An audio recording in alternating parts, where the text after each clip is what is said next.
इन महापुरुष के कथन के एक एक शब्द से सहमत हैं। इनका कथन उचित है। प्रसाद भला विश्वनाथ पर कैसे विश्वास करता? विश्वनाथ ने प्रसाद पर जो भी आरोप लगाए हैं उनका आधार सत्यापित नहीं होता है। अतः प्रसाद निर्दोष है। इन्हें किसी भी प्रकार का अर्थदंड देना उचित नहीं होगा। ये प्रकरण यहीं समाप्त होता है। कल्लूरी दिनकर जी, हम आपका धन्यवाद करते हैं। आपकी बुद्धि, आपका चातुर्य एवं आपका शास्त्र ज्ञान हमें अत्यंत प्रभावित करता है। हम प्रसन्न हुए हैं। मंत्रीवर। महाराज, जो आज्ञा महाराज।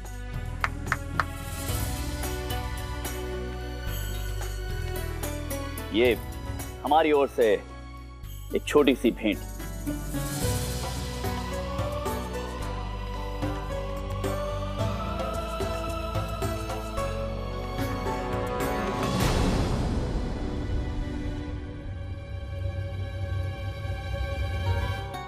क्षमा करें महाराज, मोहमाया से परे हैं हम, शास्त्रों के लिए बने हैं हम। न्याय देना कर्तव्य है हमारा। नाम कल्लूरी दिनकर है हमारा। महाराज, यदि आप मुझे पुरस्कृत करना ही चाहते हैं तो एक पुरस्कार अपने राज्य को दीजिए। मेरी तरफ से उन्हें उचित न्याय का पुरस्कार दीजिए। आप विशाल और गंभीर समस्याओं के निराकरण में व्यस्त तो रहते ही हैं, परंतु दिन प्रतिदिन बढ़ती हुई पारिवारिक समस्याओं के लिए भी व्यवस्था कीजिए। आपका कथन तो उचित है मान्यवर, परंतु ये किस प्रकार संभव होगा, इस विषय में भी आपका बहुमूल्य परामर्श दीजिए। एक ऐसे न्यायालय की स्थापना कीजिए जिसमें सप्ताह का एक दिन केवल पारिवारिक समस्याओं के लिए निर्धारित हो, जिसमें सामान्य जनों की समस्याओं का निराकरण हो, ताकि किसी प्रकार का भी अन्याय उनके साथ कभी ना हो।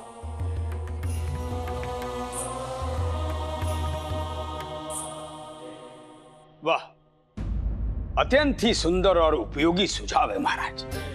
कुटुंब न्यायालय, पारिवारिक समस्याओं का निष्पादन। वैसे आज तक दरबार में ये सलाह किसी और ने क्यों नहीं दी? महाराज, हमारे विचार में इस सुझाव पर तुरंत अमल करना चाहिए। अद्भुत, अत्यंत उपयुक्त सुझाव दिया है आपने मान्यवर। हम एक घोषणा करते हैं कि हर सप्ताह का शुक्रवार कुटुंब न्यायालय के लिए निर्धारित किया जाता है, जहां सामान्य जनता की समस्याओं का निराकरण होगा। धन्यवाद। सभा समाप्त होती है। महाराज कृष्णदेव राय की, महाराज कृष्णदेव राय की, महाराज कृष्णदेव राय की, महाराज कृष्णदेव राय की। क्यों, ठीक सुझाव है ना रामू?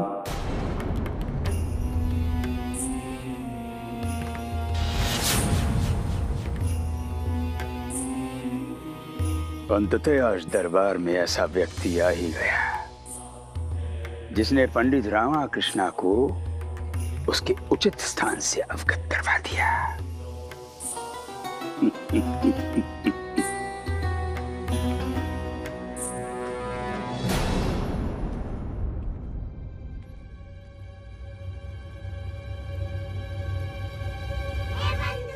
रामा, क्या देख रहा है? कौन है ये रहस्यमय व्यक्ति? इसने तो तुझे भी अचंभित कर दिया ना? वही तो मैं सोच रहा हूँ बंधु, कौन है ये और इसके पूर्व कहाँ मिला हूँ मैं इनसे?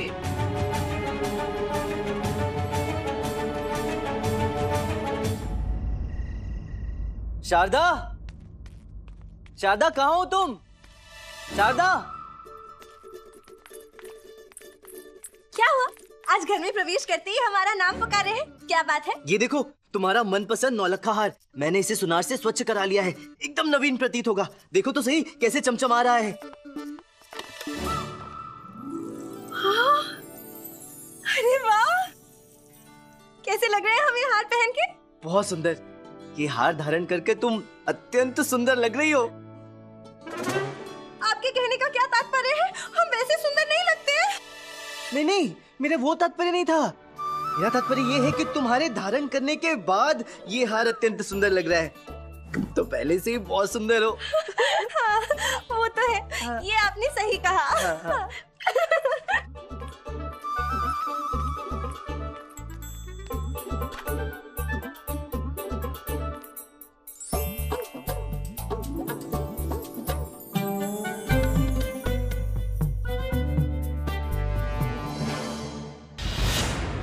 रामू,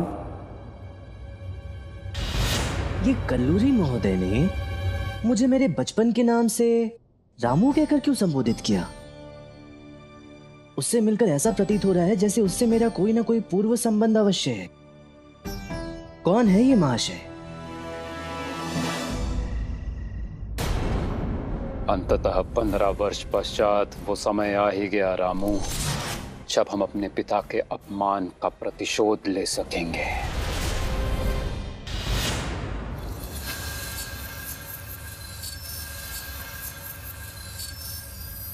वाह रामा वाह, तुम तो बहुत चतुर निकले।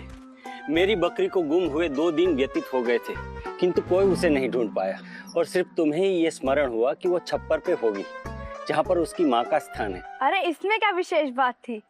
बच्चा अंततः अपनी माँ के समीप ही तो जाएगा ना। स्वामीनाथ जी, आप तो बहुत विद्वान हैं, किंतु फिर भी बकरी को नहीं खोज पाए और वही कार्य रामू ने कितनी आसानी से संपन्न कर दिया। आपको विदित है, ऐसा कहा जाता है जो बालक अपने बाल काल में चतुर होते हैं वो बड़े होकर मूर्ख हो जाते हैं। आपका तात्पर्य है कि आप अपने बाल्यकाल में अत्यंत बुद्धिमान रहे होंगे, है ना काका?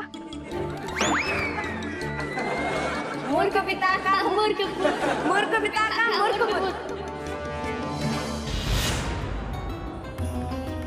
पंडित रामाकृष्णा, तुम्हारी उसी नादानी के कारण हमारे पिताजी को सबके समक्ष लज्जित होना पड़ा।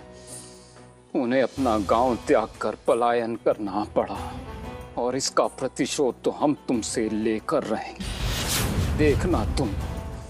देखना रामाकृष्णा, कैसे समस्त विजयनगर तुम पर हंसेगा और तुम लज्जित होगे। कितना अद्भुत व्यक्तित्व है कल्लूरी जी का और कितने अच्छे कवि भी हैं। हाँ, उनको तो अपने बच्चों के लालन पालन में कितनी सुविधा होती होगी। बच्चे जब पालक रोए तो एक कविता, जब हट करे तो दूसरी कविता। उनको तो महाराज के साथ दरबार में होना चाहिए। दरबार में क्यों? क्योंकि सबका मनोरंजन करेंगे और न्याय करने में महाराज की सहायता भी। परंतु उसके लिए पंडित रामाकृष्णा है ना। पंडित रामाकृष्णा उतने बुद्धिमान नहीं जितने कल्लूरी दिनकर जी हैं। देखा नहीं आपने दरबार में कैसे उन्होंने पंडित रामाकृष्णा को गलत सिद्ध कर दिया? पंडित रामाकृष्णा विजयनगर के अनमोल रत्न हैं। उन जैसा ज्ञानी कोई नहीं। कितने लोगों को न्याय दिलवाया है उन्होंने। क्या पता कितने लोगों को गलत न्याय दिलाया होगा। यदि दरबार में उस समय कल्लूरी दिनकर जी होते तो बात ही भिन्न होती। पंडित रामाकृष्णा का कोई सानी नहीं है। तो चलिए आज निर्णय हो ही जाए कि दोनों में से कौन श्रेष्ठ है। अर्थात हम पंजा लड़ाएंगे। यदि हम विजयी हुए तो कल्लूरी दिनकर श्रेष्ठ माने जाएंगे, यदि आप विजयी हुई तो पंडित रामाकृष्णा। द्वंद्व आपके और हमारे मध्य नहीं है, पंडित रामाकृष्णा और कल्लूरी दिनकर के मध्य है। महारानी जी, महाराज किस द्वंद्व के विषय में चर्चा हो रही है? महाराज वो हमारी इस विषय में चर्चा हो रही थी कि कल्लूरी दिनकर और पंडित रामाकृष्णा इन दोनों में से कौन श्रेष्ठ है और इस बात का निर्णय हम दोनों पंजा लड़ाकर करेंगे। छोटी महारानी जी, भला हम आपसे पंजा कैसे लड़ा सकते हैं? नहीं महाराज, आपके साथ नहीं, हम तो महारानी चिन्ना देवी के साथ पंजा लड़ाएंगे और यदि हम विजयी हुए तो हम पूरे 1 माह तक भोजन नहीं बनाएंगे। आज पहली बार हमें ऐसा मन कर रहा है कि पंडित रामकृष्ण पराजित हो जाए। महाराज कुछ कहा आपने? जी यही कि इसमें यदि आप पराजित हो गई तो? ऐसा तो संभव नहीं है और यदि हो गए तो पूरे 1 माह तक महारानी चिन्ना देवी भोजन बनाएंगी। हाँ, हमें हमारे भाग्य पर विश्वास नहीं हो रहा है। देखा आपने महारानी चिन्ना देवी, यदि आप महाराज को कष्ट से बचाना चाहती हैं और हमारे हाथों के बनाए विशेष व्यंजनों से महाराज को वंचित नहीं रखना चाहती, तो आप अपनी पराजय स्वीकार कर लीजिए और कल्लूरी दिनकर जी को श्रेष्ठ घोषित कर दीजिए। हमें स्वीकार नहीं है, ध्वंस होगा। होगा। तो महाराज आप किसके पक्ष में हैं? हम महामंत्री तिमारसु।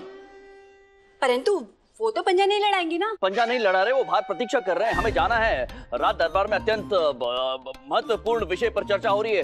हाँ बुला रहे, हाँ आ रहे हैं महामंत्री जी, आ रहे हैं। महाराज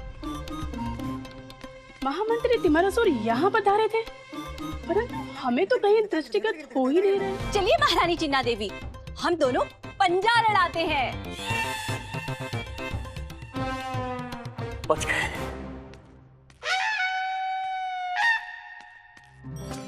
क्या हमें सचमुच महामंत्री जी दिखाई दे रहे हैं? महाराज की जय। महामंत्री जी आप तो सचमुच प्रकट हो गए। जी, अर्थात हम कुछ समझे नहीं महाराज। अर्थात आप यहाँ पर आए हैं तो किसी प्रयोजन से आए होंगे। अब क्या बताएं महाराज? नहीं बताना है तो रहने दीजिए फिर। नहीं महाराज, बताना आवश्यक है। आवश्यक है तो बताइए फिर, विलंब किस बात का है? महाराज, प्रजा ये जानना चाहती है कि पंडित रामकृष्ण और कल्लूरी दिनकर में श्रेष्ठ कौन है। अच्छा, विजयनगर राज्य की प्रजा भी ये चर्चा कर रही है? भी अर्थात और कौन कौन चर्चा कर रहा है महाराज? अर्थात भी तो एक शब्द है ना, वो मुंह से निकल गया हमारे। हम विजयनगर राज्य के राजा है महामंत्री जी, हमारे पास भी शब्द बोलने का भी अधिकार नहीं है। है महाराज, मुद्दे की बात यह है कि प्रजाजन ये कह रहे हैं कि पंडित रामकृष्ण ने न्याय से संबंधित जितने भी निर्णय लिए हैं, उन सभी निर्णय को कल्लूरी दिनकर के सामने परखा जाना चाहिए। ये तो बोल सकते हैं ना। ये तो अत्यंत गंभीर बात है, क्योंकि प्रजा पंडित रामकृष्ण पर नहीं, हमारे निर्णय पर संदेह कर रही है। पंडित रामकृष्ण तो केवल एक सलाहकार है, वो सलाह देते हैं। उनकी सलाह के आधार पर, उनकी बात सुनकर अपराधियों को दंड देने का निर्णय तो हम लेते हैं। सत्यवचन महाराज, परंतु अब इस प्रजा को शांत कैसे किया जाए? महामंत्री जी, आप एक मुनादी करवाइए कि हम विजयनगर राज्य में कुटुंब न्यायालय की स्थापना कर रहे हैं। कल प्रातःकाल पंडित रामकृष्ण एवं कल्लूरी दिनकर के समक्ष जनता की समस्याएं प्रस्तुत की जाएगी। उन समस्याओं पर ये दोनों अपनी अपनी सलाह देंगे। इन सलाहों के आधार पर यह तय होगा कि इन दोनों में से श्रेष्ठ कौन है। जो आज्ञा महाराज।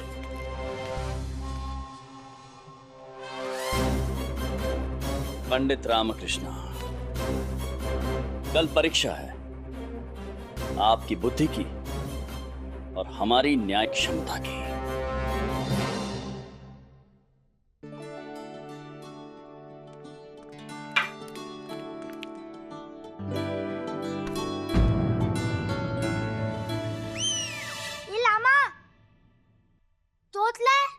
ये सपने में है। हाँ, मैं सोच रहा हूँ ना, मैं सपना देख रहा हूँ, मैं सो रहा हूँ। तू तोते ही तोता है ना। अली उठ, अली उठ।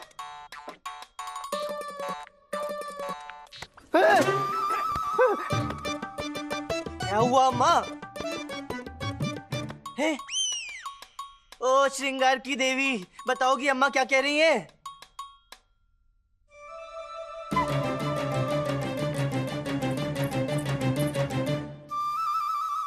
अम्मा कह रही है तेरी बुद्धि को जंग लग गया है, उसे चमकाना पड़ेगा, रगड़ रगड़ कर। मेरी बुद्धि को क्या हुआ? एकदम मस्त है। अरे रामा, कुछ गड़बड़ है, देख मेरी रक्षा करना। ये रगड़ने की बात, चमकाने की बात कर रहे हैं, मुझे तो डर लग रहा है। उसे चमकाना पड़ेगा रगड़ रगड़ के। आज उस कल्लूरी ने तुझे और तेरी बात को गलत सिद्ध कर दिया। कल कुटुंब न्यायालय में तेरी बुद्धि ने सही तर्क नहीं दिया और तू अपनी बात स्थापित नहीं कर पाया, तो हमारी तो नाक कट जाएगी ना। नहीं नहीं नहीं नहीं नहीं, नाक नहीं कटने दे, मुझे अपनी नाक कटनी है। इसीलिए शारदा और गुंडप्पा तेरे साथ अभ्यास करेंगे। अम्मा कह रही हैं कि हम दोनों अपनी समस्या आपके सामने रखेंगे और आपको उसका समाधान निकालना है। नहीं। अभ्यास करना है अभी। माँ, क्या बच्चों की तरह व्यवहार कर रही हो? अरे तुम ये बच्चों जैसी बात नहीं कर, ये बात हमारे सम्मान की है। कल दरबार में आपने अपने तर्कों का उचित उपयोग नहीं किया और वो कल्लूरी पुनः विजेता हो गया, तो हमारे सम्मान का क्या होगा? हम तो अपमानित हो जाएंगे ना। पहले शारदा अपनी समस्या प्रस्तुत करेगी।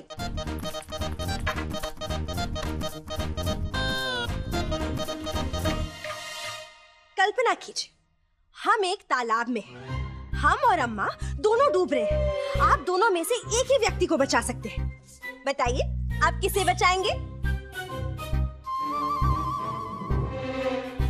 तुम लोग तालाब जाओगे ही क्यों? घर पे रहो ना, सुरक्षित है कि नहीं? हमने आपसे प्रश्न पूछा। प्रश्न का उत्तर प्रश्न नहीं होता, उत्तर होता है। उत्तर दीजिए। ये मैं किस विपत्ति में फंस गया। चलो ठीक है, तुम्हें उत्तर ही चाहिए ना, तो मैं अम्मा को बचाऊंगा। है? आपका तात्पर्य है कि हम डूबकर मर जाएं? आप हमसे थोड़ा भी प्रेम नहीं करते। आपको हमारी बिल्कुल फिक्र नहीं है। उठा लो। क्या उठाऊं? आपसे नहीं, भगवान से कह रहे हैं। भगवान हमें उठा लो।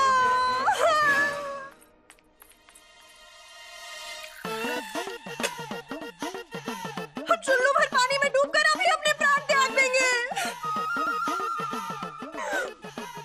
इन्हें हमारी थोड़ी भी चिंता नहीं है।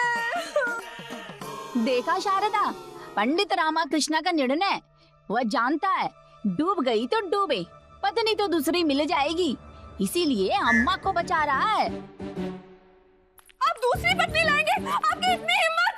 शुभलक्ष्मी, क्यों भड़का रही हो? और शारदा, तुम इसकी बात क्यों मान रही हो? मैं किसी और को नहीं चाहता हूँ। यदि मुझे दूसरी पत्नी लानी होती तो क्या मैं तुम्हारा ये 9 लाख का हार चमका कर लाता क्या? है?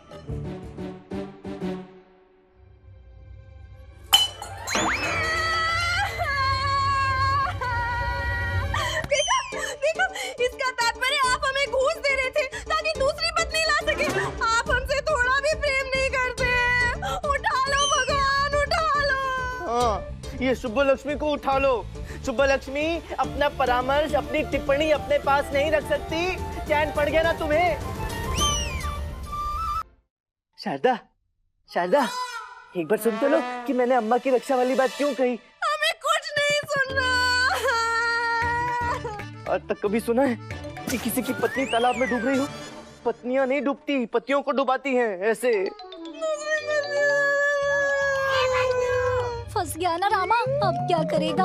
अरे ईश्वर भी इन स्त्रियों की माया नहीं समझ पाया, तू क्या समझेगा? अरे तू इनके फेरे में आ क्यों जाता है? बुद्धि भ्रष्ट हो गई है ना मेरी।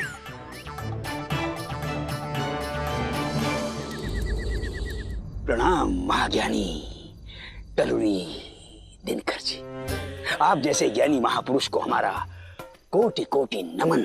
आप जैसे को तो महाराज कृष्णदेव राय के दरबार की शोभा बढ़ानी चाहिए, यही ना? आपने तो हमारे मुख से निकलने से पहले ही हमारे मंतव्य को समझ लिया।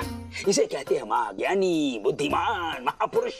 देखिए करुण बात है, महाराज श्री कृष्णदेव राय का प्रमुख सलाहकार ये मूर्ख पंडित रामाकृष्ण नहीं होना चाहिए।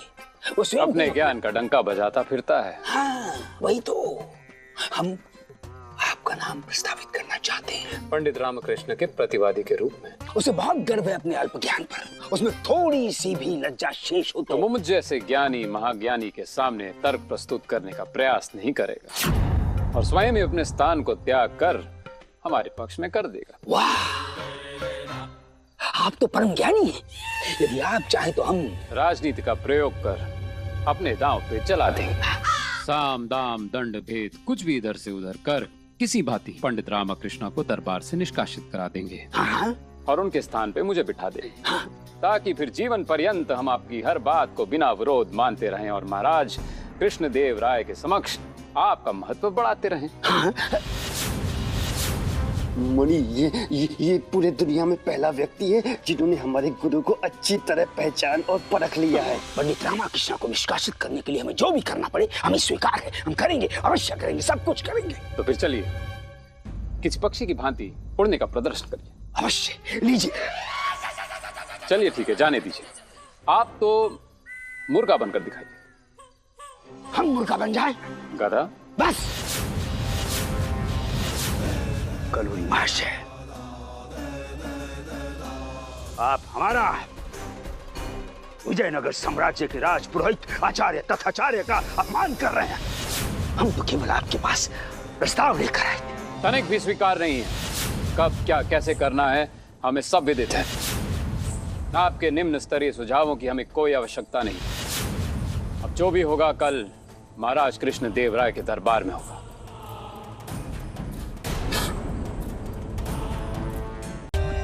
For more updates, subscribe to our channel, click the show links and enjoy watching the videos.